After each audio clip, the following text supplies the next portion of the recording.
إن الحمد لله الذي من علينا بالإسلام، والصلاة والسلام على أشرف الأنام وعلى آله وصحابته الكرام وعلى من تبعهم بإحسان إلى يوم القيامة. وأشهد أن لا إله إلا الله وحده لا شريك له، لا ند له ولا مثيل له. وأشهد أن سيدنا وسندنا وحبيبنا وكريمنا وشفيعنا وقرة أعيننا وقدوتنا محمدا عبده ورسوله. أما بعد، قال الله سبحانه وتعالى في كتابه العزيز: أعوذ بالله من الشيطان الرجيم من همزه ونفخه ونفسه. بسم الله الرحمن الرحيم. إن عدة الشهور عند الله 12 شهرا يوم خلق السماوات والأرض منها 4 حرم ذلك الدين القيم فلا تظلموا فيهن أنفسكم. وقال النبي الكريم المصطفى صلى الله عليه وسلم: من أحدث في أمرنا هذا ما ليس منه فهو رد، أو كما قال عليه الصلاة والسلام. رب اشرح لي صدري ويسر لي أمري واحلل عقدة من لساني يفقهوا قولي. سبحانك لا علم لنا إلا ما علمتنا إنك أنت العليم الحكيم. اللهم ربنا زدنا علما، اللهم ربنا زدنا علما، اللهم ربنا زدنا علما. اللهم إنا نعوذ بك من علم لا ينفع، ومن قلب لا يخشع، ومن نفس لا تشبع، ومن عين لا تدمع، ومن دعوة لا يستجاب لها. کون ہے تارک آئین رسول مختار؟ کون ہے تارک آئین رسول مختار؟ مصلحت وقت ہے کس کے عمل کا معیار؟ کس کی آنکھوں میں سمایا ہے شعار اغیار؟ ہو گئی کس کی نگہ طرز سلف سے بیزار؟ ہو نکو نام جو قبروں کی تجارت کر کے، ہو نکو نام جو قبروں کی تجارت کر کے، کیا نہ بیچو گے جو مل جائیں صنم پتھر کے؟ شور ہے ہو گئے دنیا سے مسلمان نابود، ہم یہ کہتے ہیں کہ تھے بھی کہیں مسلم موجود. وضع میں تم ہو نصارہ تو تمدن میں ہنود. یہ مسلمان ہیں جنہیں دیکھ کے شرمائیں یہود. یوں تو سید بھی ہو، مرزا بھی ہو، افغان بھی ہو، تم سبھی کچھ ہو، بتاؤ کیا مسلمان بھی ہو. اللہ تعالیٰ کی حمد و ثنا، ستائش، بزرگی، بڑائی، کبریائی، تعریف و توصیف کے بعد اللہ تعالیٰ کی رحمتیں اور درود و سلام نازل ہوں تمام انبیاء کرام علیہم السلام پر، اور بالخصوص ہمارے اور آپ کے پیغمبر آخر الزمان، تاجدار مکی و مدنی، آقائے نامدار جناب محمد کریم صلی اللہ علیہ وسلم پر، وہ شخصیت مبارکہ مطہرہ کہ جس کو رب کائنات نے تمام اہل کائنات کے لیے امام کائنات، پیغمبر کائنات اور رحمت کائنات بنا کر اس دنیا میں مبعوث فرمایا، اور جن کی شخصیت مبارکہ مطہرہ کو رب صمد، رب لم یزل ولا یزال نے ہم تمام بنی نوع انسان کی رشد و ہدایت کے لیے ایک مشعل اور ایک مینار نور قرار دیا. اللہم صلی علی سیدنا و نبینا محمد وعلی آلہ و ازواجہ و اتباعہ و اخوانہ و انصارہ و اعوانہ وبارک وسلم تسلیما کثیرا کثیرا. مختصر حمد و ثنا کے بعد میرے بھائیوں، بزرگوں، عزیز دوستوں، نوجوان ساتھیوں، آج ماہ محرم الحرام کی 6ویں تاریخ ہے، اور یہ قمری سال کا پہلا مہینہ ہے، اور ان مہینوں کے تعلق سے اللہ تعالیٰ نے قرآن کریم میں سورۃ التوبہ کے اندر ان کا ذکر جمیل فرمایا ہے. ان عدت الشہور عند اللہ 12 شہرا. یقیناً اللہ کے نزدیک مہینوں کی کل تعداد 12 ہے. یوم خلق السماوات والارض، یہ اس دن سے ہے کہ جس دن اللہ نے زمین اور آسمانوں کو پیدا فرمایا ہے. منہا 4 حرم، ان 12 مہینوں میں سے 4 مہینے حرمت کے مہینے ہیں، عظمت اور تقدس کے مہینے ہیں، خیر و برکت کے مہینے ہیں۔ اور اس کے بعد اللہ تعالیٰ نے ارشاد فرمایا ذالک الدین القیم، یہی سیدھا دین ہے، یہی سیدھا منہج ہے، یہی سیدھا طریقہ کار ہے۔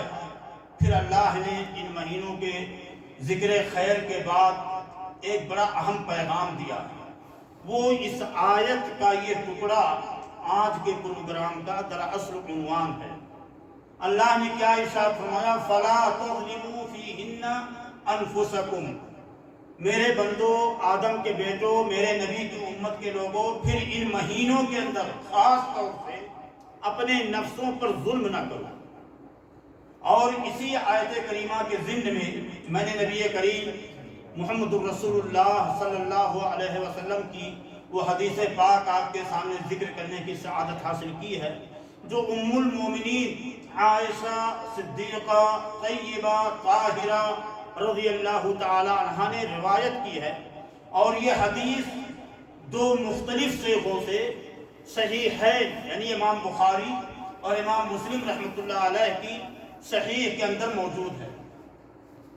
ام المومنین عائشہ صدیقہ فرماتی ہیں کہ نبی کریم صلی اللہ علیہ وسلم نے ارشاد فرمایا من احدث فی امرنا ھذا ما لیس منہ فہو رد، جو ہماری اس شریعت کے اندر کسی ایسی چیز کو ایجاد کرے، داخل کرے جو میری شریعت کا حصہ یا جز نہیں ہے، تو اس کا وہ عمل اس کے اوپر رد کر دیا جائے گا، مردود ہو جائے گا، رائگاں اکارت اور برباد کر دیا جائے گا، اس کی کوئی حیثیت کوئی وزن اللہ کی بارگاہ میں نہ ہوگی۔ دوسری حدیث ام المومنین عائشہ صدیقہ رضی اللہ تعالیٰ عنہ کی اسی معنی میں ہے، ارشاد فرماتی ہیں کہ اللہ کے نبی صلی اللہ علیہ وسلم نے ارشاد فرمایا من عمل عملا لیس علیہ امرنا، جس کسی نے بھی کوئی ایسا عمل انجام دیا لیس علیہ امرنا، جس پر ہماری شریعت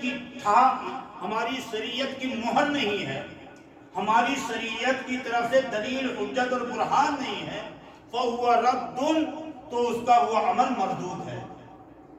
ماہ محرم الحرام کے آتے ہی ہمارے ذہنوں میں ایک عجیب سا تصور ابھر کر کے سامنے آتا ہے، ایک عجیب خیال، اور یہ خیال محض ایک واہمہ ہے، ایک وسوسہ ہے، شیطانی وسوسہ۔ محرم الحرام کا جب ہم تصور کرتے ہیں تو ذہن میں یا حاشیہ خیال میں یا ذہن کے گوشے میں کہیں نہ کہیں یہ وسوسہ پیدا ہوتا ہے کہ محرم الحرام کا کوئی بڑا گہرا تعلق حضرت حسین رضی اللہ تعالی عنہ کی شہادت سے ہے، اور تعلق ہے کہ حضرت حسین رضی اللہ تعالی عنہ نے اسی ماہ مبارک کی 10ویں تاریخ کو معتبر روایات تاریخی شواہد کی بنیاد پر، جبکہ اختلاف ہے لیکن معتبر روایات اور تاریخی شواہد یہ بتاتے ہیں کہ ماہ محرم کی 10ویں تاریخ کو ایک بڑی مبارک شخصیت، نہایت ہی عظیم المرتبہ شخصیت، وہ شخصیت جس کو نبی کریم صلی اللہ علیہ وسلم نے جنت کے 2 پھولوں میں سے ایک پھول قرار دیا، جو سبط النبی ہے، جو فاطمہ بطول کے کلیجے کا ٹکڑا ہے، اور جس کے بارے میں نبی کریم صلی اللہ علیہ وسلم نے بیان فرمایا کہ میرے یہ دونوں نواسے جنت کے سرداروں میں سے، جنت کے شباب کے 2 سردار ہیں۔ اور حضرت حسن رضی اللہ تعالیٰ عنہ کے بارے میں خاص طور سے آپ نے ارشاد فرمایا سَيُصْلِحُ اللَّهُ بِهِ بَيْنَ فِئَتَيْنِ عَظِيمَتَيْنِ مِنَ الْمُؤْمِنِينَ، کہ اللہ میرے نواسوں میں سے اس نواسے کے ذریعے سے 2 مسلم بڑی جماعتوں کے درمیان صلح کرائیں گے۔ یہ پیشین گوئیاں تھیں نبی کریم صلی اللہ علیہ وسلم، اور یہ وہ نواسے تھے کہ جن کے بارے میں صحابہ کرام رشک فرمایا کرتے تھے، اللہ کے رسول صلی اللہ علیہ وسلم کی محبت کے مناظر دیکھ کر کے اور حیات قضائی دیکھ کر کے، اور تعجب کی بات یہ ہے کہ نبی کریم صلی اللہ علیہ وسلم نماز میں ہوتے، رکوع و سجود کرتے، قیام فرماتے، لیکن آپ اپنے ان دونوں نوازوں کو اپنی پشت مبارک پر سوار فرمایا کرتے تھے۔ اور اس سے بڑی بات یہ ہے کہ رسول پاک صلی اللہ علیہ وسلم 4 زانو ہو کر زمین پر چلتے اور آپ کی پشت مبارک پر آپ کی یہ نوازے سوار ہوتے، ننھے سے تھے، لاڈلے تھے، بڑے پیارے، اور اللہ کے رسول صلی اللہ علیہ وسلم اپنی زبان رسالت سے ارشاد فرماتے، نعم الراکب والمرکوب، کتنے بہترین سوار ہیں اور کتنی بہترین سواری ہے۔ یہ رسول پاک صلی اللہ علیہ وسلم کی محبت کا عالم تھا کہ آپ اپنے پیار، اپنے خلوص کے ساغر اگیلتے اپنے ان دونوں نوازوں پر، لیکن حقیقت اس کے باوجود، ان تمام تر خوبیوں کے باوصف، حقیقت یہ ہے، امر واقعہ یہ ہے کہ ماہ محرم کا تقدس، اس کی عظمت، اس کی حرمت، اس کا مقام، اس کا درجہ، اس کی عزت و شان اس لیے نہیں ہے کہ اس ماہ مبارک کی 10ویں تاریخ کو حضرت حسین رضی اللہ تعالی عنہ، اللہ ان کی شہادت کو قبول فرمائے، اور ہم تمام لوگوں کو نبی پاک صلی اللہ علیہ وسلم کی رفاقت میں، ان تمام صحابہ کرام کی جھرمٹ میں ہمیں بھی اللہ تعالیٰ فردوس اعلیٰ کا مکین بنائے، یہ دعا کیجیے۔ لیکن اس کے باوجود حضرت حسین رضی اللہ تعالیٰ عنہ کی شہادت سے اس ماہ محرم کی عظمت کا کوئی تعلق نہیں۔ یہ ماہ مبارک اسی دن عظمت کا حامل ہوا جس دن کہ اللہ پاک نے نبی کریم صلی اللہ علیہ وسلم کو اس آیت مبارکہ کے ذریعہ سے خبر دی، اور یہ سورۃ التوبہ کی آیت ہے، اور آپ جانتے ہیں میں بارہا کئی بار وہ آیت کریمہ سورۃ المائدہ کی پڑھ چکا اور اس کی تفسیر بھی کی، تشریح بھی کی، کہ اللہ کے نبی صلی اللہ علیہ وسلم نے ارشاد فرمایا اليوم اکملت لکم، اللہ تعالیٰ نے ارشاد فرمایا اليوم اکملت لکم دینکم وَأَتْمَمْتُ عَلَيْكُمْ نِعْمَتِي وَرَضِيتُ لَكُمُ الْإِسْلَامَ دِينًا۔ اے میرے بندو، آج کے دن کون سا دن تھا وہ جنید بھائی؟ عرفہ کا دن، عرفہ کا دن، عرفہ کے مقام پر اللہ تعالیٰ نے یہ آہنگ انتباہ دیا کہ اے لوگو، آج کے دن میں نے تمہارے لیے تمہارے دین کو مکمل کر دیا اور تمہارے اوپر اپنی نعمت پوری کر دی، وَرَضِيتُ لَكُمُ الْإِسْلَامَ دِينًا، اور اسلام کو دین کی حیثیت سے میں نے تمہارے لیے پسند کر لیا۔ اللہ تعالیٰ نے اس دین کو نبی پاک صلی اللہ علیہ وسلم کے عہد مبارک میں کامل، اکمل، مکمل کر دیا۔ شہادت حسین رضی اللہ تعالی عنہ وارضاہ بڑا عجیب، سانحہ اور بڑا غمناک حادثہ ہے ہم سب کے لیے، پوری امت کے لیے، لیکن اگر شریعت کے اندر، دین کے اندر کسی کی شہادت پر سوگ منانا، نعرہ و سیون کرنا، ماتم کرنا، جلوس نکالنا، سبیلیں تقسیم کرنا، عزاداری کی محفلیں قائم کرنا، یہ چیزیں درست اور صحیح ہوتی تو میرے بھائیوں پوری اسلامی تاریخ شہادتوں سے بھری پڑی ہوئی۔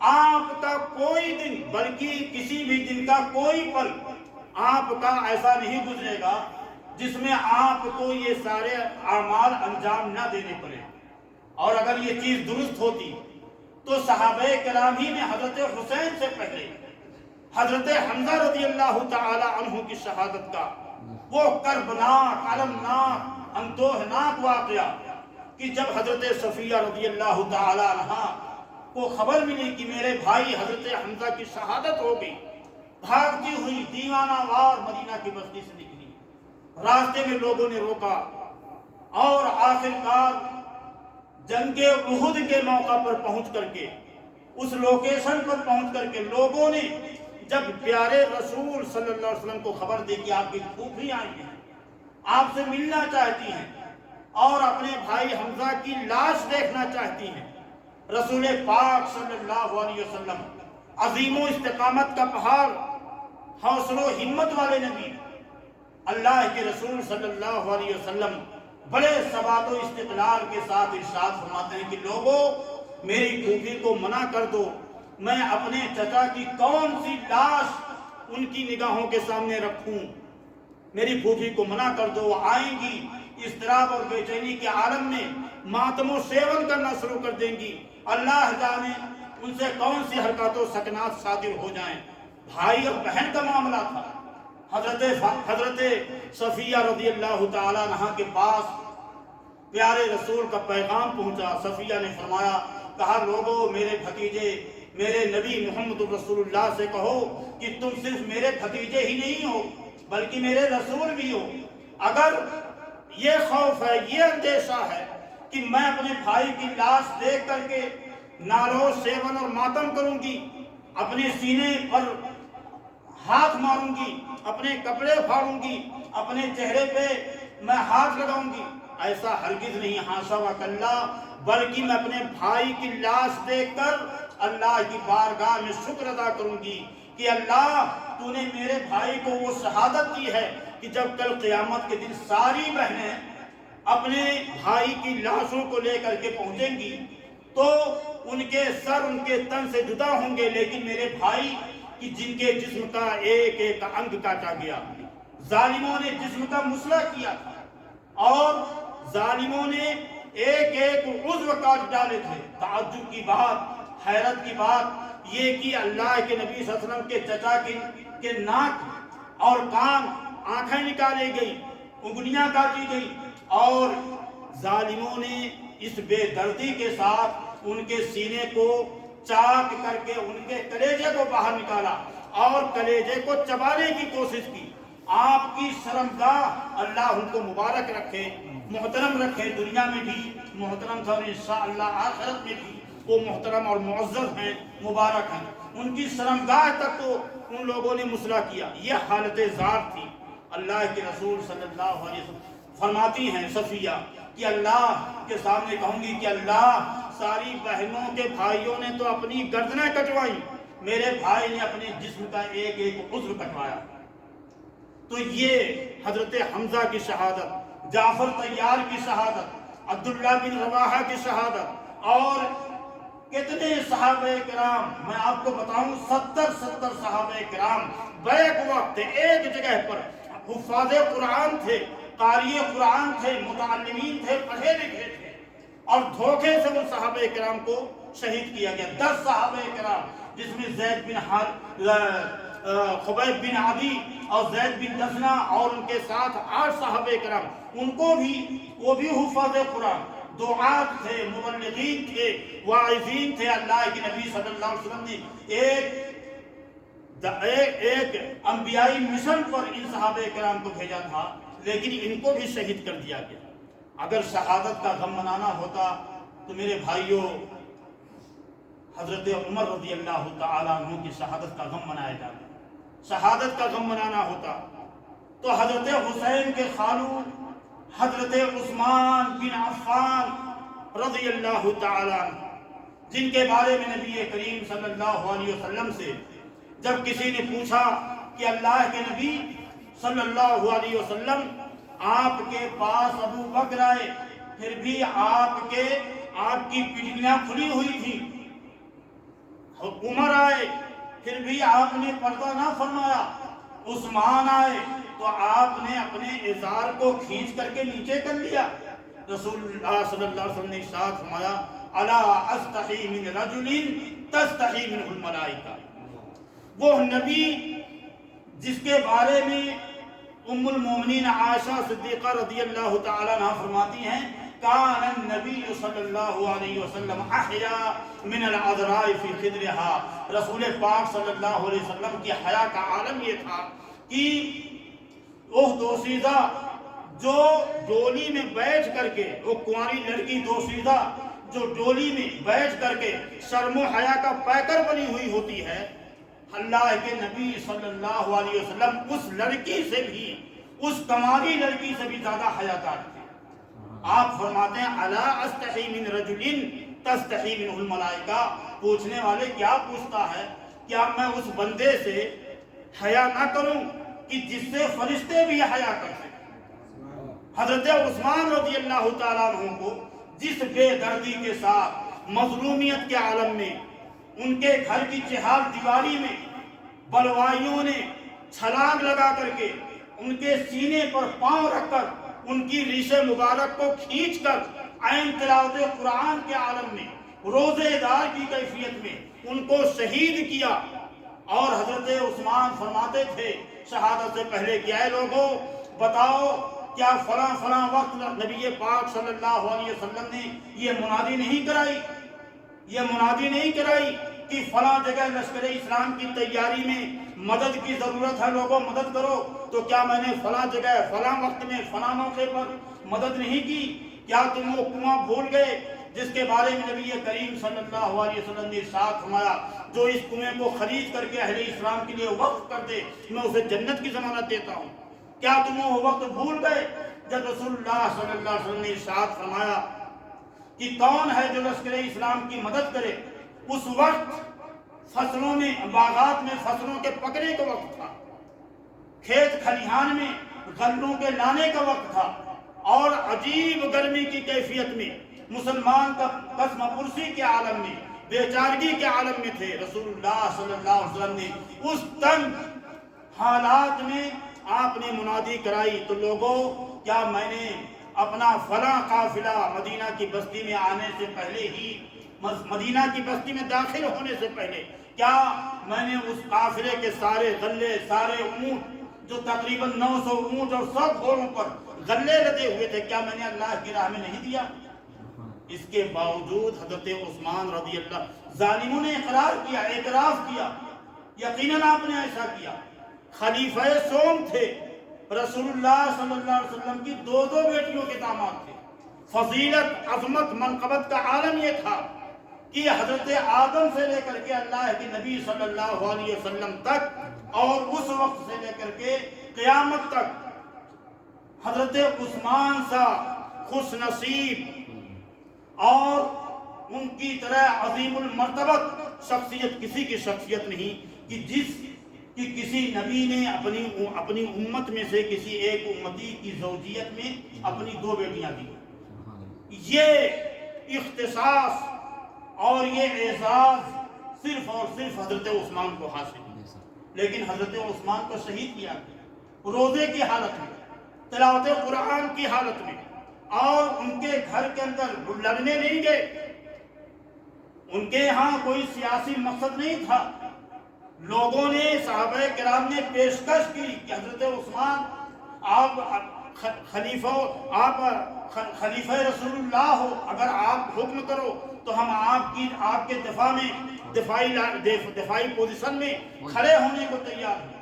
عبداللہ بن عباس اور بڑے بڑے اجلہ صحابہ کرام، لیکن حضرت عثمان نے فرمایا بڑی معصومیت کے ساتھ کہ لوگوں میں، امت کے اندر انتشار اور حیرانی کیفیت نہیں پیدا کرنا چاہتا، امت کو ٹکڑیوں میں تقسیم نہیں کرنا چاہتا، میں خون خرابے اور اسی طریقے سے فتنہ فساد کا سبب نہیں بننا چاہتا، میں امن عامہ کو متاثر نہیں کرنا چاہتا۔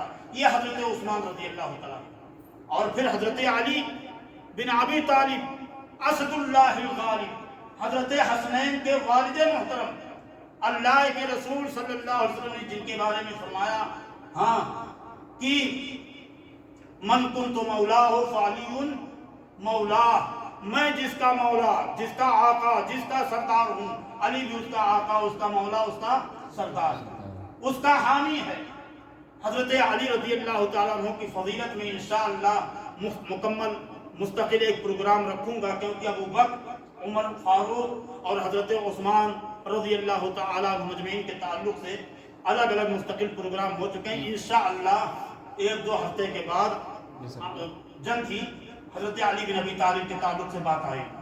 تو علی بن ابی طالب کی شہادت، وہ بھی نماز کی حالت میں، عمر فاروق کی شہادت نماز کی حالت میں مسجد نبوی کے اندر، اللہ اکبر اللہ اکبر۔ یہ عالم ہمیں اس بات کا پیغام دیتا ہے، یہ شواہد، یہ دلائل، یہ براہین ہمیں اس بات کا درس دیتے ہیں کہ شریعت کے اندر شہادتوں کا غم منانا، سوگ منانا، ماتم کرنا، نالو سیون کرنا اور عزاداری کی مجلسیں قائم کرنا، سبیلیں تقسیم کرنا، یہ شریعت کا حصہ نہیں ہے۔ نبی کریم صلی اللہ علیہ وسلم کی شریعت میں اگر یہ جائز اور درست ہوتا تو پوری کائنات میں سب سے محبوب ترین شخصیت، مبارک شخصیت، مقتدائے انسانیت، پیشوائے امت، سب سے بڑے پاک طینت، سب سے بڑے پارسا نبی اکرم صلی اللہ علیہ وسلم کی موت کا غم منایا جاتا ہے، جن کے بارے میں آپ کی صاحبزادی حضرت فاطمہ رضی اللہ تعالی عنہ نے فرمایا سبت علی مصائب لو انہا سبت علی الایام سرنا لیالیا، کہ اے لوگو میرے باپ کی وفات سے میرے اوپر غموں کا ایسا پہاڑ ٹوٹا ہے کہ اگر یہ غم دنوں پر آتے تو وہ دن راتیں بن جاتے، وہ دن رات بن جاتے، اور جن کے بارے میں باروب شخصیت، جاہ و جلال کا مالک، دلیر بے باک، شجاع، نڈر، بے خوف انسان عمر فاروق رضی اللہ تعالیٰ عنہ بدحواس ہو گئے۔ کہا کہ اگر کسی نے ایک زبان، ایک لفظ بھی، ایک کلمہ بھی نبی کریم صلی اللہ علیہ وسلم کی موت کے بارے میں کہا تو میں اس کا سر اس کے تن سے جدا کر دوں گا، میری یہ تلوار فیصلہ کرے گی۔ حالت یہ تھی رسول اللہ صلی اللہ علیہ وسلم کی موت، آپ کی وفات کے غم کا یہ عالم تھا کہ صحابہ بدحواسیوں کے شکار تھے، لیکن شریعت میں نبی کریم صلی اللہ علیہ وسلم کی وفات سے لے کر کے حضرت حسین رضی اللہ تعالی عنہ کی شہادت تک کسی صحابی کی موت یا شہادت کا کوئی غم، کوئی سوگ، کوئی نالو سیون نہیں کیا گیا۔ یہ حضرت حسین رضی اللہ تعالی عنہ کی شہادت کا واقعہ جب سن 61 ہجری میں پیش آیا، وہ بڑی تفصیل طلب ہے، وہ واقعہ وہ ثانیہ پیش کروں گا۔ اللہ کی قسم، ہم سنتے وہ ہیں جو ہمیں سنایا جاتا ہے، ہم پڑھتے وہ ہیں جو ہمیں پڑھایا جاتا ہے۔ یہ مغلوں کی تاریخ ہمارے بر صغیر پاک و ہند میں جو ایرانیوں اور سجستانیوں کے ہاں سے آئی، شیعوں کے ہاں سے، ہم نے حقائق کو جاننے کی کوشش نہیں کی، حقائق کو جاننے کی کوشش نہیں کی، اور حقائق نہ جاننے کی وجہ سے ہم جانے انجانے میں ہم اپنے صحابہ کرام کے تقدس کو پامال کرتے ہیں، ان کی عظمتوں کو گالیاں دیتے ہیں، صحابہ کرام پر ان کی شخصیتوں کا نام، ان شخصیتوں کا نام لے کر کے تبرہ بازیاں کرتے ہیں، دشنام ترازیاں کرتے ہیں، اور ایک نہیں بڑے بڑے صحابہ کرام۔ میں آپ کو بتاؤں، ابھی آج میرے پاس کہیں سے ایک میسج آیا تھا، کسی سعودی بھائی نے کیا تھا، نبی پاک صلی اللہ علیہ وسلم کی حدیث پاک کا میسج تھا کہ ابو بکر و عمر، شاید میرے اسٹیٹس پہ لگا ہوگا، ابو بکر و عمر کالعینین من الدین،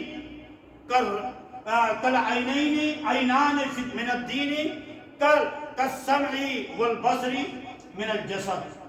یہ ابو بکر و عمر من الدین کالسمع والبصر من الجسد، کہ ابو بکر و عمر ہمارے اس دین یعنی اس امت کے بالکل ان کی کیفیت، ان کی حیثیت وہی ہے جو کسی کے جسم کے اندر آنکھ اور کان کی ہوا کرتی ہے، کالسمع والبصر۔ یہ دونوں آنکھیں ہیں شریعت کی، یہ دونوں کان ہیں شریعت کی، یہ جس نگاہ سے دیکھتے ہیں وہ نگاہ مبارک جو پڑتی ہے وہ چیز مبارک ہو جاتی ہے۔ اللہ اکبر۔ اللہ کے نبی صلی اللہ علیہ وسلم کہ ان اجلہ صحابہ کرام، ابو بکر، شہادت حسین 61 ہجری میں، گالیاں کن کو؟ ابو بکر و عمر کو، گالیاں کن کو؟ معاویہ کو، ابو سفیان کو، اور سعد بن ابی وقاص کو، عمرو بن عاص کو، عثمان کو۔ اللہ کے بندو، ام المومنین عائشہ صدیقہ کو گالیاں دیتے ہیں، حضرت حفصہ کو گالیاں دیتے ہیں، اور یہ گالیاں دے کر کے حقیقت میں یہ ظالم شریعت کے اندر قدغن لگاتے ہیں، شریعت کی عمارت میں نقب زنی لگاتے ہیں، شریعت کی عمارت کو کھوکھلا کرنا چاہتے ہیں۔ اللہ اکبر۔ شیخ الاسلام ابن تیمیہ رحمۃ اللہ علیہ کا ایک قول مجھے یاد آیا، فرماتے ہیں کہ شیعہ اور رافضی، یہ رافضی شیعہ، ان کو شیعہ کہو تو خوش ہوتے ہیں، ان کو رافضی جب کہو تب یہ ناک منہ چڑھاتے ہیں اور لال پیلے ہوتے ہیں۔ یہ رافضیوں کے بارے میں شیخ الاسلام ابن تیمیہ فرماتے ہیں رحمۃ اللہ علیہ کہ پوری تاریخ اسلام کے اندر، پوری تاریخ اسلام کے اندر شیعوں کے تعلق سے کہیں بھی کسی بھی موقع پر جہادی مہم کے اندر کوئی سرگرمی نظر نہیں آتی، بلکہ انہوں نے امت اسلام کے خلاف، دشمنان اسلام کے دفاع میں ہمیشہ اپنے آپ کو پیش رکھا ہے۔ یہ ہے ان کی تاریخ۔ اور آج ہم ہماری یعنی حرمہ نصیبی کہیے، ہم بدنصیب لوگ، چونکہ ہم بلاد عرب کے تو ہیں نہیں، انڈیا اور پاکستان کے رہنے والے، بنگلہ دیش کے رہنے والے، ہمارے ان ممالک پر یا اس خطہ زمین پر مغلوں کی حکومت کا دور آیا، اور ایک سب سے بڑا مغل بادشاہ جس کو ہم لوگ کیا کہتے ہیں، اکبر بادشاہ، جلال الدین اکبر، اس نے دین الہی قائم کیا۔ دین الہی کیا قائم کیا؟ وہ مستقل ایک دین تھا، اس کا بنایا ہوا، وہ ملغوبہ تھا، وہ معجون مرکب تھا، سکھوں سے، جین دھرم سے، مجوسیوں سے، شیعوں سے، اور کچھ دین اسلام سے، کچھ ہندوؤں سے لے کر کے، کچھ بدھوں سے لے کر کے، اس نے مخلوق ایک معجون مرکب کی شکل میں ایک دین الہی کے نام سے لوگوں کے سامنے پیش کیا، اور اس کے اندر نئی نئی بدعات اور خرافات اس نے اس کے اندر داخل کی۔ اور آج اتفاق سے ہمیں اور آپ کو حیا آتی ہے، شرم آنی چاہیے، اور حیا آتی بھی ہے جب کوئی شخص ہمارے ان حالات کو دیکھ کر کے، جو ہم مزاروں، درگاہوں، خانقاہوں، مراقبہ حالوں میں، اور اسی طریقے سے قبرستانوں پر، اور یہ محرم کے جلوس اور یہ علم جو پھہرائے جاتے ہیں، یہ سب دیکھ کر کے اگر کوئی غیر مسلم ہم سے پوچھتا ہے پلٹ کر کے کیا یہ دینی اسلام ہے، تو ہم دینی اسلام کا ڈیفینیشن نہیں پیش کر پاتے، ہم دینی اسلام کی تعریف، اس کا تعارف، اس کا پریچے، اس کی شناخت نہیں بتا پاتے کہ دین اسلام حقیقت میں یہ نہیں ہے۔ آ رہا یہ 10ویں محرم، دیکھیے گا کتنے فتنے فساد، کتنے خون ریزی اور کتنے قتل و غارت گری کے واقعات آپ کے سامنے جرائد میں، اخبارات میں، نیوز بلٹن میں، ٹی وی چینلوں پر اور سوشل میڈیا پر۔ تو ہماری سب سے بڑی بدنصیبی جنید بھائی یہ ہے کہ ہم دین سیکھنے کا جذبہ تو رکھتے ہیں، لیکن دین سیکھتے کہاں ہیں؟ سوشل میڈیا سے۔ یہ نہیں سوچتے کہ دین سکھانے والا کون ہے۔ اسی لیے علی ابن المدینی رحمۃ اللہ علیہ فرمایا کرتے تھے، لولا الاسناد لقال ما شاء من قال۔ اگر دین کے اندر، حدیثوں کے اندر سند نہ ہوتی، سند، جیسے امام بخاری رحمۃ اللہ علیہ کوئی حدیث بیان کریں تو فرماتے ہیں کہ میرے استاد نے مجھ سے کہا، میرے استاد کو استاد نے ان سے کہا، انہوں نے ان سے روایت کی، انہوں نے ان سے روایت کی، اور یہ بڑے بڑے ائمہ جرح و تعدیل، یہ علمی گفتگو آپ کے سامنے آ گئی۔ یحییٰ بن ابن عدی، یحییٰ بن معین، اور حاکم نیسابوری، احمد بن حنبل، اور بڑے بڑے اہل علم، کبار علماء کرام، جرح و تعدیل کے جو امام ہیں، وہ چھان بین کرتے ہیں اس حدیث کو کیسے صحیح البخاری کے اندر لایا گیا، کیسے یہ ابن ماجہ میں آیا، کیسے یہ مسند احمد میں آیا۔ اس کے بعد اس میں دیکھتے ہیں کہ امام احمد بن حنبل رحمۃ اللہ علیہ نے اس حدیث کو کس سے لیا، اس نے کس سے لیا، اس نے کس سے سنا۔ ہر ایک کے حالات پر مکمل طور سے تفصیلی سیر حاصل بحث کی جاتی ہے۔ ڈسکشن ہوتا ہے اس کے حالات زندگی پر، اس کی دینداری پر، مروت پر، سیرت و کردار پر، اخلاقیات پر، تعامل پر، اس کے عقیدے پر، اس کے منہج اور فکر پر۔ اگر وہ 10-20 لوگ اگر وہ دین کی خراد پر صحیح اترتے ہیں، اس کے بعد اس حدیث کو بتایا جاتا ہے کہ حدیث درست اور صحیح۔ اس کے لیے بڑی شرطیں ہیں۔ تو میرے بھائیوں، کوشش یہ ہونی چاہیے کہ جب ہم دین سیکھیں اور شریعت کے احکام اور مسائل کسی سے معلوم کریں، ہماری پہلی کوشش، پہلا حرص اور پہلی نیت یہ ہونی چاہیے کہ جس سے ہم اپنا دین پوچھ رہے ہیں، جس سے ہم احکام اور مسائل کا استفسار کرنے جا رہے ہیں، وہ شخص معتبر ہے کہ نہیں تو آج تو سوشل میڈیا پر کتنے لوگ اصحاب جبہ و دستار بظاہر تقوی، طہارت، پاکیزگی کے اونچے مقام پر نظر آئیں گے، لیکن حقیقت میں، فکر میں، عقیدہ میں، منہج میں، شریعت کے ترازو پر، شریعت کے خراج پر وہ کھوکھلے نظر آتے ہیں۔ تو کوشش یہ ہونی چاہیے کہ آپ اپنا دین، اس لیے علی بن مدینی رحمۃ اللہ علیہ نے فرمایا کہ اگر یہ سند نہ ہوتی، حدیث جو آتی ہے اس کو روایت کرنے والے جو افراد ہوتے ہیں اس سلسلے کو سند سے تعبیر کیا جاتا ہے۔ فرماتے ہیں کہ اگر یہ سند نہ ہوتی لقال من شاء ما شاء، تو ہر شخص جو چاہتا کہہ دیتا شریعت کے اندر۔ سمجھ بات ہے؟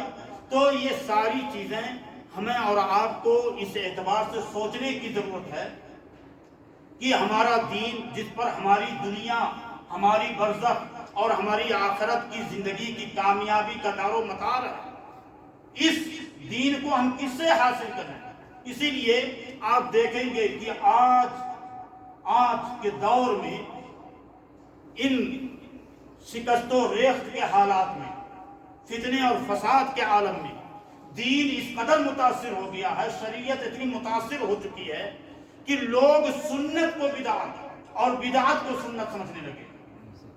اور ایک کتاب آپ کو ملے گی، ہو سکتا ہے جعلیات میں بھی ہو، محرمات استحان بہا کثیر من الناس، کہ وہ حرام کردہ امور جن کو لوگوں نے معمولی سمجھ لیا۔ عبداللہ بن مسعود رضی اللہ تعالیٰ عنہ فرماتے تھے کہ لوگوں، تم جن گناہوں کو، جن معصیت کے کاموں کو آج معمولی سمجھ کر کے کل گزرتے ہو، غفلت میں، جانے انجانے میں، شعوری غیر شعوری طور پر، ارادی غیر ارادی طور پر، ہم اپنے رسول صلی اللہ علیہ وسلم کے زمانے میں ان کو بڑے بڑے گناہ تصور کیا کرتے تھے، بڑے بڑے گناہ۔ اور اسی لیے عبداللہ بن عباس رضی اللہ تعالیٰ عنہ نے، دیکھیے یہ سب جو کچھ لکھ کر کے آیا ایسے ہی رہ گیا، جو حقیقت میں موضوع تھا وہ ایسے ہی پڑا رہ گیا۔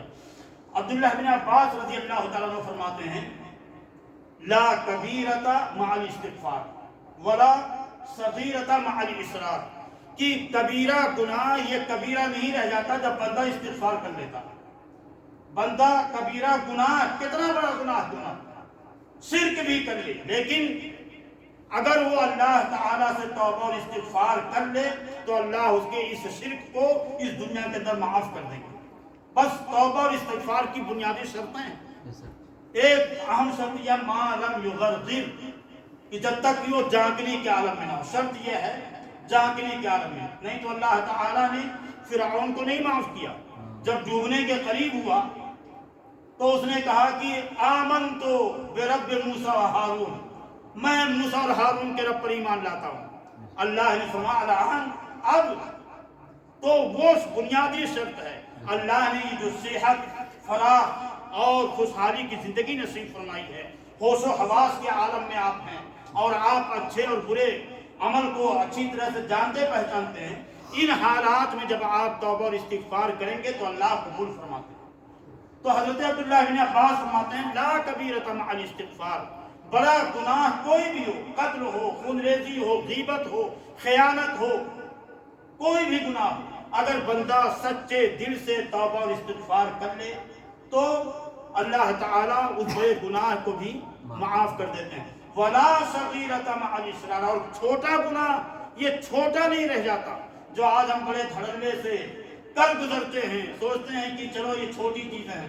اللہ کی قسم میرے بھائیوں، اللہ ہم سب کو اپنی حفاظت میں رکھے۔ جنید بھائی، ہم اپنی چھوٹی سی مجلسوں میں بیٹھتے ہیں، 2-4 افراد دسترخوان پہ ہوتے ہیں یا مجلس میں ہوتے ہیں، ہم پڑھے لکھے لوگوں کی بات کرتے ہیں، آپ احباب کی بات نہیں۔ ہو سکتا آپ کے اندر یہ عیب کم ہو اور اللہ کرے ہو ہی نہ۔ پڑھے لکھے لوگوں کے اندر میں نے دیکھا ہے کہ 2-4 افراد اگر بیٹھ گئے تو غیبت کا سلسلہ شروع ہو جاتا ہے، ایک دوسرے کی تنقیص، تحقیر، استہزاء، تمسخر، برے القاب سے یاد کرنا، اس کا مذاق اڑانا، اس کی تضحیک کرنا، برادری عصبیتوں کا جادو، یہ سر چڑھ کر کے بولنا شروع ہو جاتا ہے۔ کبر، رعونت، غرور، گھمنڈ، جو اللہ کو یکسر ناپسند ہے، ہم اس میں مبتلا ہو جاتے ہیں۔ یہ سب برائیاں ہیں، سماج کی برائیاں، برادری عصبیتیں، رنگ و نسل کی عصبیت، حسد، کینہ، کدورت۔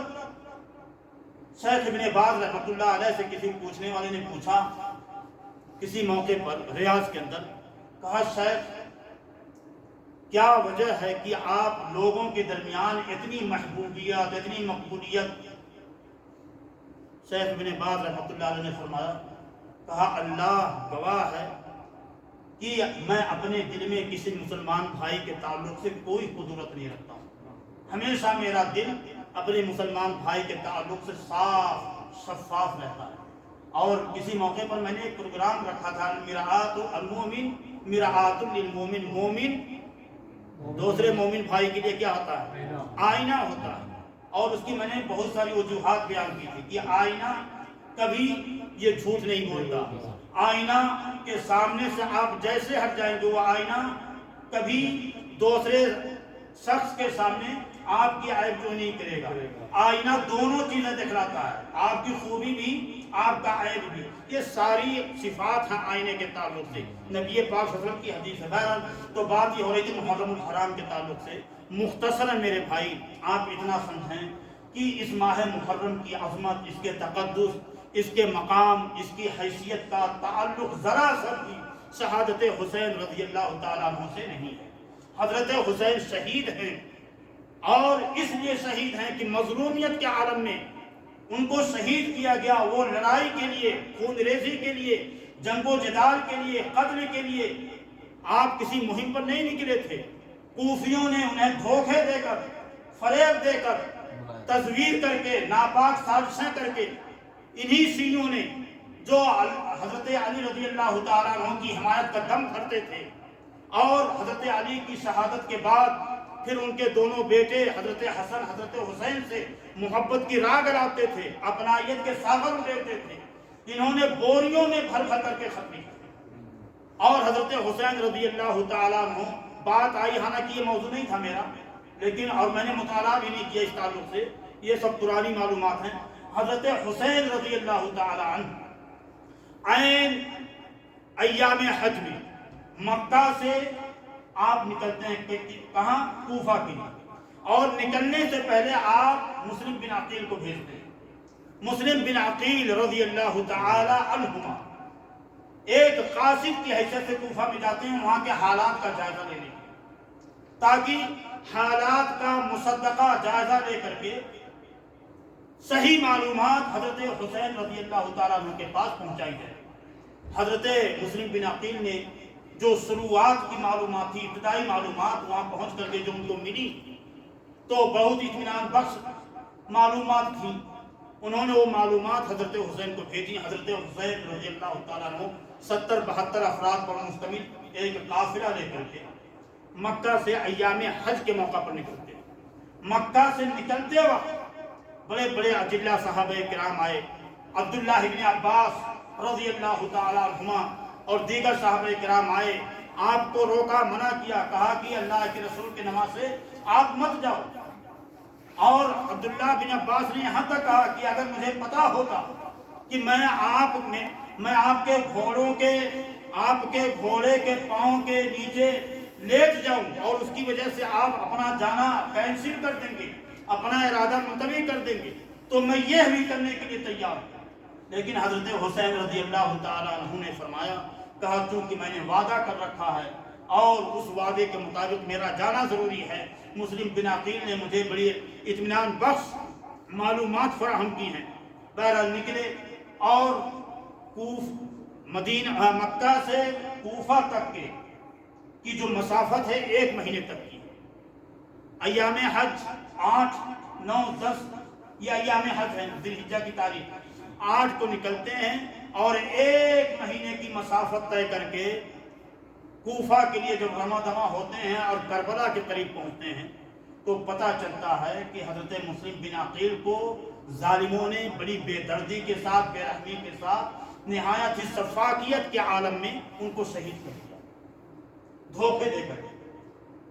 اور آپ ہی کے قافلے کے کچھ لوگوں نے آپ سے عرض کی کہ اللہ کے رسول صلی اللہ علیہ وسلم کے نواز سے آپ واپس چلیں، بہتر ہم لوگوں کے لیے یہی ہے۔ حضرت حسین رضی اللہ تعالیٰ عنہ امید و بیم کے دو راہیں پر کھڑے، سسو پنج کا شکار۔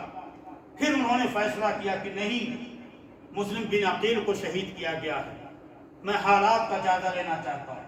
بہرحال آپ کربلا کے قریب جب پہنچے تو یزید کہاں ہے؟ یزید کہاں تھا اس ٹائم؟ شام کے اندر۔ شام کہاں ہے؟ آپ کا سیریا۔ اور کوفہ کہاں ہے؟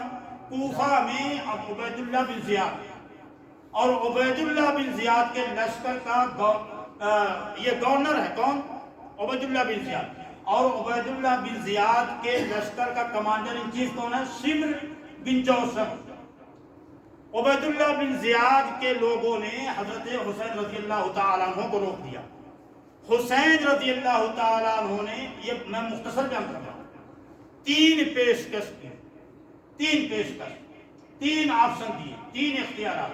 کہا اللہ کے بندو، یا تو مجھے کوفہ میں داخل ہونے دو، یا تو مجھے کوفہ میں داخل ہونے دو۔ جن لوگوں نے خطوط اور مکاتیب لکھ کر کے مجھے بلایا ہے، میں ان لوگوں سے ملوں، دیکھوں تو صحیح، ان کے سامنے ان کے یہ خطوط، ان کے یہ وعدے وعید ان کے سامنے پیش تو کروں، ان سے پوچھوں تو صحیح۔ اور یا تو مجھے کہاں بھیج دو؟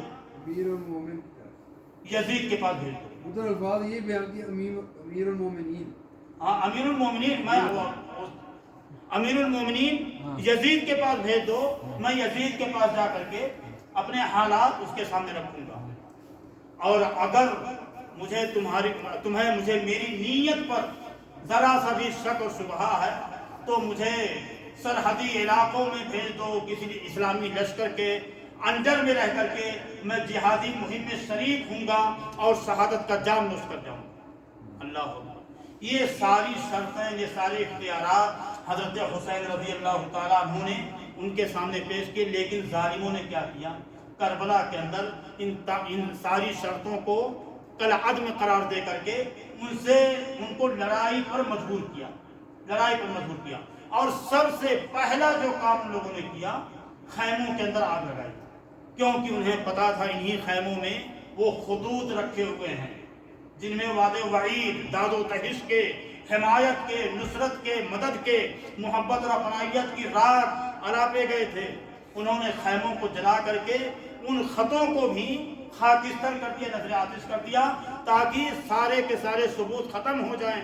نہیں تو کیا نام ہے، عبید اللہ بن زیاد اور یزید تو بڑے سخت تھے، اگر ان تک یہ بات پہنچ جائے گی تو ہم کوفیوں کی حالت زار بد سے بدتر ہو جائے گی۔ خیموں کو نظر آتش کیا، لڑائی پر مجبور کیا، حضرت حسین رضی اللہ تعالیٰ عنہ شہید کر دیے گئے۔ بہرحال یہ قصہ بڑا لمبا ہے، میرا مقصد یہاں یہ ہے بیان کرنے کا کہ یہ ماہ محرم جو ہے، اس کی عظمت، اس کا تقدس اپنی جگہ پر ہے۔ حضرت حسین رضی اللہ تعالیٰ عنہ کی شہادت سے 50 سال پہلے یہ دین اسلام مکمل ہو چکا تھا۔ سن 61 ہجری میں ان کی شہادت کا واقعہ پیش آیا، اور نبی کریم صلی اللہ علیہ وسلم اس دنیا سے جب رخصت ہوئے تو مدینہ طیبہ میں آپ 10 سال پورے کر چکے تھے۔ اس ماہ محرم کے تعلق سے اللہ نے شریعت کے اندر پیغام دیا کہ ان عدت الشہور عند اللہ 12 شہرا یوم خلق السماوات والارض منها 4 حرم۔ اللہ کے بندو، میرے نبی کی امت کے لوگوں، تو اللہ نے ان دنوں کو 12 مہینوں کی شکل میں متعین کر رکھا ہے۔ یوم خلق السماوات والارض، جس دن کی زمین اور آسمانوں کو تمہارے رب نے پیدا کیا ہے۔ منها 4 حرم، ان میں سے 4 حرمت کے مہینے۔ کون کون سے مہینے؟ انعام نہیں ہے، انعام نہیں چاہیے، رجب محرم، ذوالقعدہ، ذوالحجہ، محرم اور رجب، 3 مہینے لگاتار تسلسل کے ساتھ جمیل بھائی۔ اور چوتھا مہینہ رجب کا مہینہ جس کو حدیث کے اندر رجب مضر کہا جاتا ہے.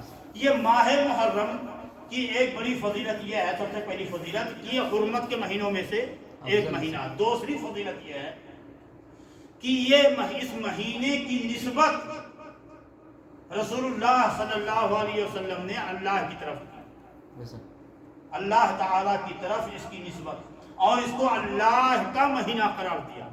اللہ کا مہینہ. رسول اللہ صلی اللہ علیہ وسلم کی حدیث ہے صحیح مسلم کے اندر، ارشاد فرماتے ہیں،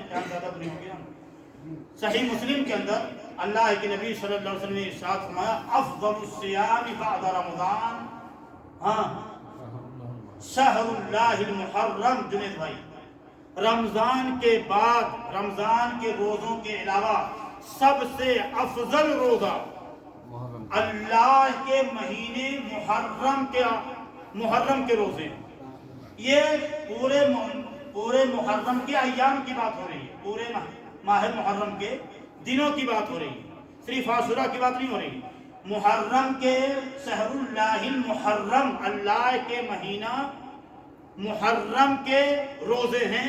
یہ رمضان کے روزوں کے بعد، سمجھ بات ہے. یہ دوسری فضیلت. اس میں اللہ کے نبی صلی اللہ علیہ وسلم نے اس ماہ محرم کو کیا قرار دیا؟ اللہ کا مہینہ قرار دیا. تیسری فضیلت یہ ہے کہ اس ماہ محرم کے اندر عاشورہ کا دن پایا جاتا ہے، اور عاشورہ کے دن کے تعلق سے عبداللہ بن عباس رضی اللہ تعالیٰ عنہ کی حدیث ہے. ارشاد فرماتے ہیں کہ نبی کریم صلی اللہ علیہ وسلم نے دیکھا یہود کو یہ روزے رکھتے ہیں، 10ویں محرم کو روزے رکھتے ہیں. اب یہ اتفاق کی بات کہ اسی 10ویں تاریخ کو حضرت حسین رضی اللہ تعالیٰ عنہ کی شہادت کا واقعہ پیش آیا. 10ویں تاریخ کو یہ یہود روزے رکھتے ہیں. نبی کریم صلی اللہ علیہ وسلم کو جب خبر ملی تو آپ نے یہودیوں سے پوچھا کیا بات؟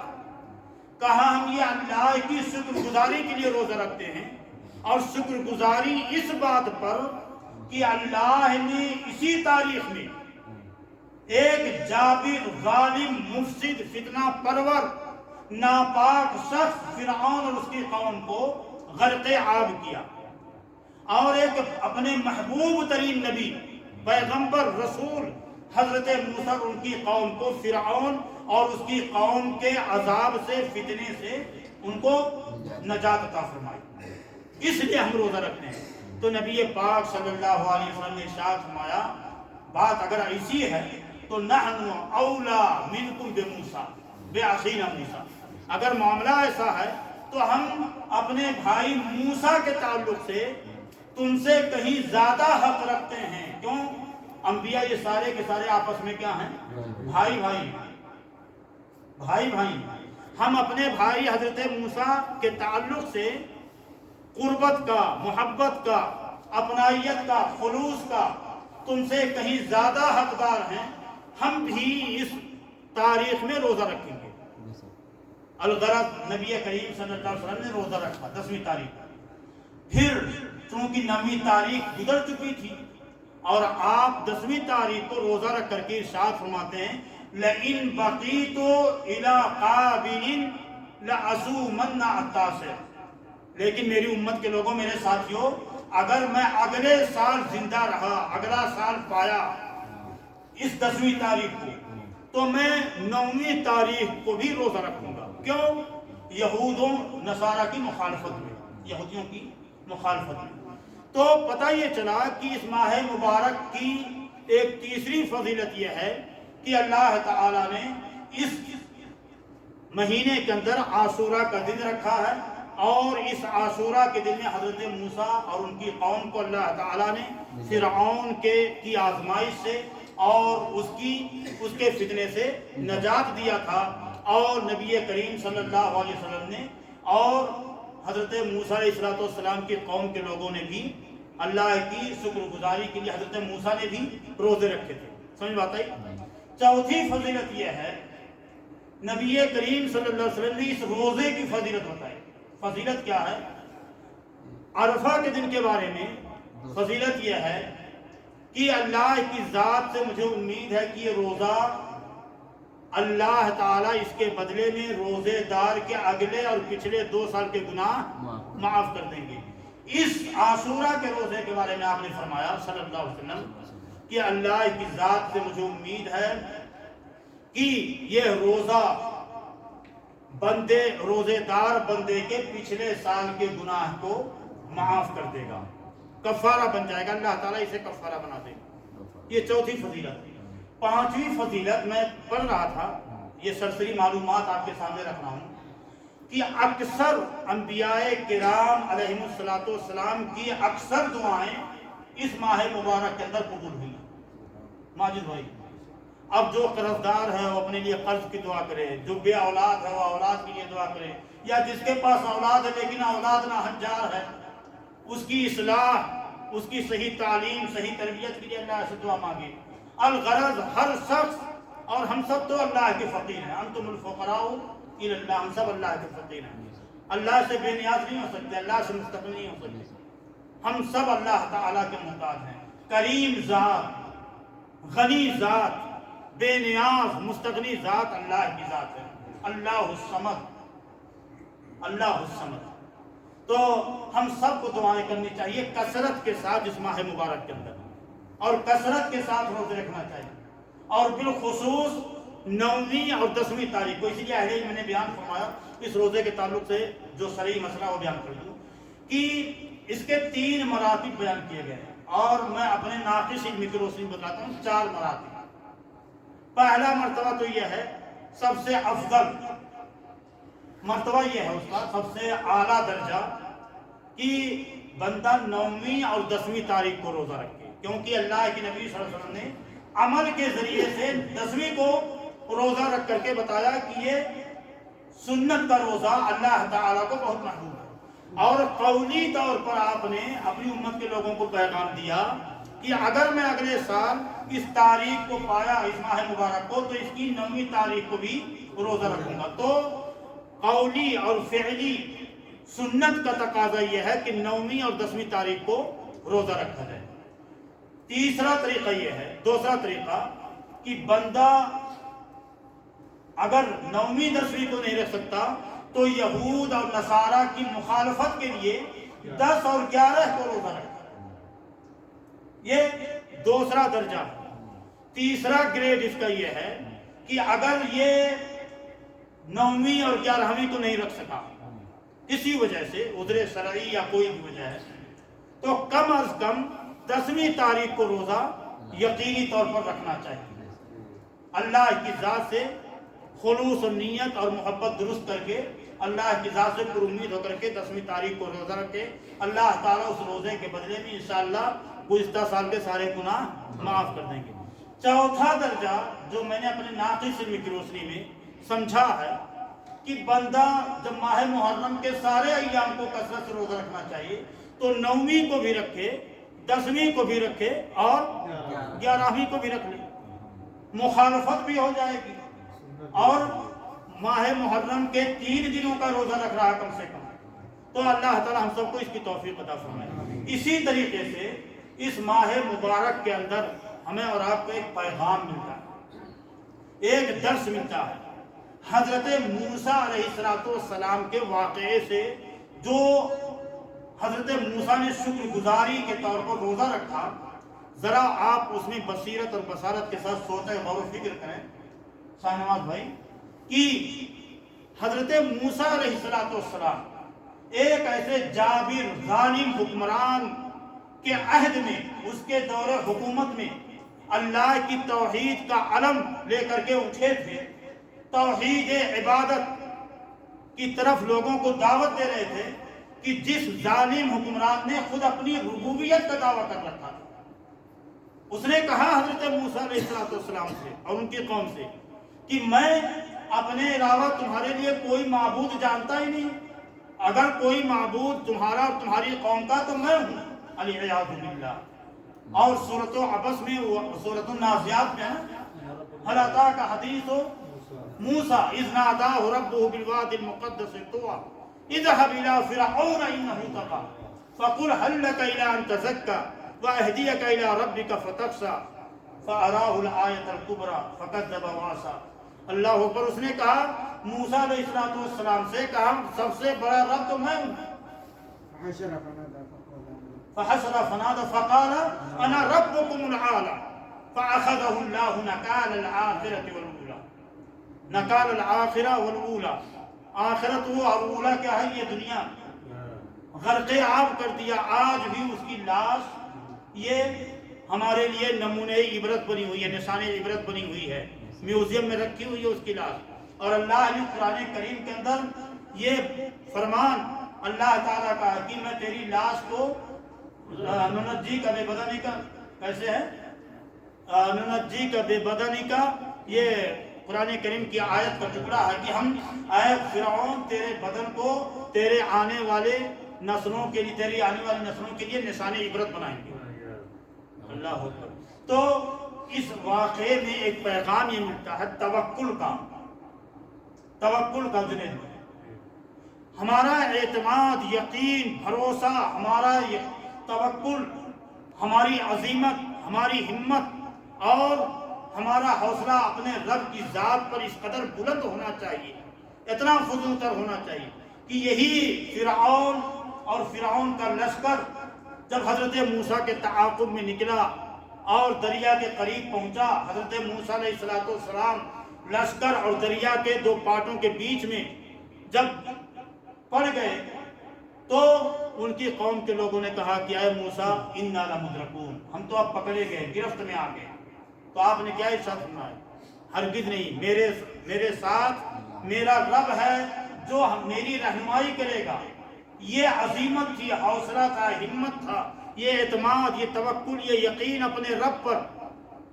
آج لوگ عام طور سے ایک لفظ استعمال کرتے ہیں، میں اس کی اصلاح کر دوں شاہنواز بھائی، کہتے ہیں خود اعتمادی، سیلف کانفیڈنس کہتے ہیں نا جنہیں، کہتے ہیں بھائی کوئی بھی کام شروع کرنے سے پہلے سیلف کانفیڈنس ہونا چاہیے، خود اعتمادی.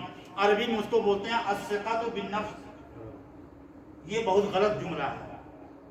خود اعتمادی کوئی چیز نہیں تھا، اپنے نفس پر کبھی بھروسہ نہیں، نفس پر بھروسہ نہیں، بھروسہ اللہ کی ذات. یہ دوسری جگہوں سے، غیر قوموں سے اس طرح کے کچھ الفاظ، کلمات جانے انجانے میں ہمارے سماج میں داخل ہو جاتے ہیں. الثقہ بالنفس، خود اعتمادی، سیلف کانفیڈنس، یہ کوئی چیز نہیں ہوتی ہے. کتنے سیلف کانفیڈنس والے اس دنیا سے رخصت ہو گئے، اور جنہوں نے اللہ پر توکل کیا، اللہ پر ایمان رکھا، وہ دنیا میں بھی کامیاب اور آخرت میں بھی وہ سرخرو اور شادکام ہوں گے. تو یہ اپنے اندر یہ چیز ختم کرنے کی ضرورت ہے، اللہ پر توکل ہونا چاہیے. یہ ماہ مبارک ہم سب کو یہ پیغام دیتا ہے. اور اسی ضمن میں یہ بھی کہہ سکتا ہوں کہ شہادت حسین بھی یہ پیغام دیتا ہے، حرم کی پاسبانی صرف سجدوں سے نہیں ہوگی، کہ اب خاک زمین کربلا کچھ اور کہتی ہے. صرف سجدوں سے مسجد کے در و دیوار کو سجانا، رنگ روغن لگا لینا، ڈیکوریشن کر لینا، کمکمے لگا لینا، کارپیٹ بچھا لینا، اے سی اور پنکھے لگا لینا، اور یہ سوچنا ہم بڑی راحت میں ہیں، اسلام سر بلند ہو رہا. اسلام یہ اس سربلندی سے اسلام کا کوئی تعلق نہیں ہے. اسلام زندہ ہوتا ہر کربلا کے بعد. وہ ایک شاعر نے کہا تھا، حالانکہ وہ شعر غلط ہے، قتل حسین اصل میں مرگ یزید ہے. اسلام زندہ ہوتا ہر کربلا کے بعد. کربلا کے بعد اسلام زندہ نہیں ہوا ہے. اس شعر نے کیا پیغام دیا کہ کربلا سے پہلے اسلام مردہ ہو گیا تھا. حضرت علی، حضرت عثمان، حضرت عمر بن خطاب، ابو بکر صدیق رضی اللہ تعالیٰ عنہ کے عہد مبارک میں اسلام مردہ ہو گیا تھا؟ نہیں، اسلام تر و تازہ تھا، اسلام سر بلند تھا. لیکن کربلا کے بعد یہ امت ٹکڑیوں میں تقسیم ہو گئی. جہمیہ، قرامطہ، باطنیہ، خوارج، شیعہ، سنی، اللہ، ایسے فرقے اور ایسی جماعتیں وجود میں آئیں کہ آج پھر اپنے انڈیا ہی میں دیکھ لیجئے کتنی جماعتیں ہیں. اللہ تعالیٰ ہم سب کو انتشار سے، حیجانی کیفیتوں سے، فرقے بازیوں سے اللہ تعالیٰ ہم سب کی حفاظت فرمائے.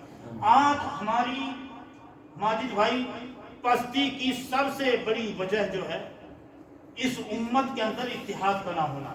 واللہ کرام جماعتیں بہت ہیں، مسلک بہت ہیں، رنگ و نسل کے نام پر اور اسی طریقے سے فرقوں کے نام پر ہم مختلف ٹکڑیوں میں بٹے ہوئے ہیں. علامہ اقبال رحمۃ اللہ علیہ نے ایک بات کہی تھی، فرقہ بندی ہے کہیں اور کہیں ذاتیں ہیں، کیا زمانے میں پنپنے کی یہی باتیں ہیں؟ اور میں نے گزشتہ نشست میں ایک حوالہ دیا تھا آپ کو، علی میاں ندوی رحمۃ اللہ علیہ کی ایک کتاب ہے، اگر آپ کو کبھی ملے تو پڑھیے ضرور اس کو، پاجا سراغ زندگی۔ اقبال رحمۃ اللہ علیہ فرماتے ہیں، اپنے من میں ڈوب کر پاجا سراغ زندگی، تو اگر میرا نہیں بنتا اپنا تو بن۔ اس شعر کے اندر یہ پیغام ملا ہے ہم سب کو کہ ہمیں اللہ اور اللہ کے دین اور اللہ کے رسول کے لیے مخلص ہونے سے پہلے ہمیں خود اپنے لیے مخلص ہونا چاہیے، ہمیں اپنے نفس کے لیے مخلص ہونا چاہیے، ہمیں اپنی عاقبت کی فکر ہونی چاہیے۔ جب یہ بصیرت اور یہ سوچ، یہ فکر ہمارے اندر پیدا ہوگی، آٹومیٹک بندہ اللہ کے لیے مخلص ہو جائے گا۔ ہم اپنے بارے میں نہیں سوچتے ہیں، ہماری پیدائش، ہمارا وجود، ہماری تخلیق، اس دنیا میں ہماری بود و باس کیوں ہے، ہمارا طرز تمدن کیسا ہونا چاہیے جس میں ہمارے لیے شادکامی ہو، فلاح ہو، کامیابی ہو، ہمیں اس کی فکر جب نہیں ہوگی، اپنے بچوں کے تعلق سے ہم کیا مخلص ہوں گے، اپنی آخرت، اپنے برزخ کی زندگی کی، تو یہ چیز بہت ضروری ہے ماجد بھائی۔ تو یہ ماہ محرم کی کچھ فضیلتیں تھیں جو میں نے آپ کے سامنے رکھی ہیں، اور بہت ساری چیزیں تھیں جو میں لکھ کر کے لایا تھا کہ آپ کے سامنے بیان کروں گا، لیکن مختصر چیز یہ کہ اس مہینے میں کثرت کے ساتھ توبہ و استغفار، کثرت کے ساتھ روزوں کا اہتمام، کثرت کے ساتھ اللہ پر اپنا توکل مضبوط، دن بدن ہر آن ہر گام مضبوط سے مضبوط تر کرنے کی ضرورت ہے۔ اسی طریقے سے کثرت کے ساتھ دعائیں کرنی چاہیے، تلاوت قرآن کرنا چاہیے، اور علماء نے لکھا کہ انفاق فی سبیل اللہ، اللہ کے راہ میں خرچ کرنے کا عمل بھی کثرت سے انجام دینا چاہیے۔ اور اللہ تعالی نے ہمیں اور آپ کو اس شریعت کے اندر جن باتوں کا مکلف کیا ہے، ان میں ایک اہم بات یہ ہے کہ شریعت کے اندر ابتدائی حصے اور آخری حصے کو بڑی حیثیت دی گئی ہے، بڑی اہمیت دی گئی ہے، چاہے وہ دن کا ابتدائی حصہ ہو اور دن کا آخری حصہ ہو، یا مہینے کا ابتدائی حصہ ہو یا مہینے کا آخری حصہ ہو، اور اسی طریقے سے سال کا ابتدائی حصہ ہو یا سال کا آخری حصہ ہو۔ شریعت کے اندر اللہ تعالیٰ نے اس کو بڑی اہمیت دی ہے۔ آپ ذرا تصور کیجئے، قمری مہینہ جو سال کا پہلا مہینہ ہے وہ ماہ محرم کا مہینہ ہے، اور آخری مہینہ ذی الحجہ کا مہینہ، دونوں مہینوں کو اللہ تعالیٰ نے حرمت والے مہینوں میں شامل کیا۔ ذی الحجہ کا مہینہ یہ امہات العبادات، عبادت کی جو بڑی بڑی شکلیں اور صورتیں ہیں، سب ذی الحجہ کے مہینے کے اندر اللہ تعالیٰ نے شامل کر دیا۔ اب اس کی تفصیل کروں گا، بات لمبی ہو جائے گی۔ محرم کا جو پہلا مہینہ قمری سال کا محرم کا مہینہ، اس مہینے کو بھی حرمت کا مہینہ بنا کر کے اللہ تعالیٰ نے یہ پیغام دیا کہ ہمیں اپنے آنے والے سال کے ان مہینوں کو اور ان مہینے کے ایام کو، ہفتوں کو، ایک ایک پل کو اللہ کی راہ میں خرچ کرنے کے جذبے سے گزارنا چاہیے۔ نبی کریم صلی اللہ علیہ وسلم کی ہجرت سے تعلق رکھتا ہے یہ قمری سال، اور سن 18 ہجری میں حضرت عمر رضی اللہ تعالیٰ عنہ نے اپنی کیبنٹ مجلس مشاورت کے ذریعے سے افہام و تفہیم کر کے نبی کریم صلی اللہ علیہ وسلم کے واقع ہجرت کا اعتبار کر کے یہ قمری سال انہوں نے اسلامی سال قرار دیا، اور اللہ تعالیٰ نے اس اسلامی سال کو یا اس قمری سال کو، قمری تاریخ کو کیا بتایا؟ یسألونک عن الأہلہ قل ہی مواقیت للناس۔ اللہ اکبر۔ لوگ آپ سے ہلال کے بارے میں پوچھتے ہیں، سورج کے بارے میں نہیں، ہلال کے بارے میں پوچھتے ہیں۔ آپ ان کو بتائیں کہ یہ لوگوں کے لیے حساب و کتاب اور حج کے ایام کو جاننے اور ان کی تاریخوں کو سمجھنے کی ایک علامت ہے، ایک سمبل ہے۔ تو اللہ تعالیٰ نے ہلال کو، جو قمری تاریخ کی بنیاد ہے، اساس ہے، اس کو سمبل بنایا۔ اور قمری سال کا پہلا مہینہ یہ محرم کا مہینہ ہے۔ اس ماہ محرم کے آتے ہی ہم کتنی شرک اور بدعات کی آلودگیوں میں داخل ہو جاتے ہیں، خرافات، باطل قیاسات و نظریات، حتیٰ کہ ماہ محرم کے اندر لوگ شادیاں نہیں کرتے، اور جو نو بیاہی عورتیں ہوتی ہیں نا، نو بیاہی عورتیں، جانتے ہیں نو بیاہی مطلب؟ جن کی نئی نئی شادیاں ہوتی ہیں، وہ عورتیں اپنے گھر چھوڑ کر کے اپنے میکے چلی جاتی ہیں۔ لوگ ماہ محرم کے اندر بیویوں سے ہم بستری نہیں کرتے، صاحب بھائی کہتے ہیں اگر اولاد ہوگی تو منحوس پیدا ہوگی، یہ عقیدہ، یہ فکر ہے، اور اگر منحوس نہیں ہوگی تو کم سے کم ناقص الخلقت پیدا ہوگی، لولی لنگڑی اولاد پیدا ہوگی۔ لوگ اس ماہ مبارک، حالانکہ آپ دیکھیں گے تاریخ کے اندر حضرت علی اور حضرت فاطمہ کی شادی اسی مہینے میں، اسی مہینے میں حضرت حسین کی شہادت کے غم میں لوگ شادیاں نہیں کرتے، اور حضرت حسین کے والد اور والدہ کی شادی اسی ماہ مبارک کے اندر ہوئی، اور نبی کریم صلی اللہ علیہ وسلم نے اپنی بیوی حضرت صفیہ سے اسی مہینے کے اندر شادی۔ اس ماہ مبارک کے اندر لوگ کتنی خرافات، تعزیہ نکالتے ہیں، حضرت حسین کی نیاز تقسیم کرتے ہیں، سبیلیں تقسیم کرتے ہیں، فتنے فساد کے سارے اسباب اور امن عامہ کو بھنگ کرنے کے سارے ذرائع اس ماہ مبارک کے اندر یہ امت مسلمہ، قوم مسلم انجام دیتی ہے، پیدا کرتی ہے، اور پھر لڑائیاں پیدا ہوتی ہیں غیروں کے ساتھ، اور لوگ سوچتے ہیں غیر لوگ کہ جیسے ہمارے جلوس نکلتے ہیں ان کے بھی جلوس نکلتے ہیں، اور ہمارے دھرم میں اور ان کے اسلام دھرم کے اندر کیا فرق رہ گیا؟ اسلام دھرم کیا ہے؟ الا للہ الدین الخالص، الدین اللہ کے لیے خالص ہونا چاہیے۔ یہ عصبیتوں کا نام نہیں ہے دین، یہ قدورتوں کا دین نہیں ہے، فتنہ فساد کا نہیں ہے۔ اللہ تعالی ہم سب کو خیر کی توفیق عطا فرمائے۔ بات لمبی ہو گئی، 12:06